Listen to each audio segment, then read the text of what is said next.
பொரியலுக்கு வடகம் போடுறோம். ஃபஸ்ட்டு வேண்டியதில்லை, எண்ணெய் ஊற்றினா தான் நல்லதுன்னு நினச்சிருக்காங்க. எண்ணெய் வந்து அவாய்ட் பண்ணுறதுக்கு ரொம்ப நல்லது. கொஞ்சமாக ஊற்றினா போதும். இப்போ பூண்டு போடலாம். பூண்டு வதங்கியதும் சொரக்காவை போடணும்.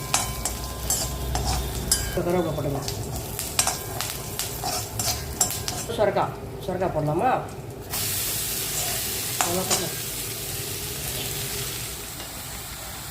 உப்பு போட்டுக்கலாம்.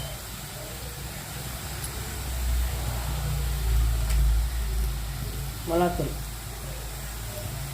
எங்கள் மிளகா கிருஷ்ணன் இதை காய்ச்சி விட்டாச்சு. இதை சிம்மில் வைக்கிட்டோம். இதில் இருக்க தண்ணியிலேயே அது சுண்டி வரட்டும். வெந்துடும். அப்போமா ஆஃப் பண்ணிக்கணும்.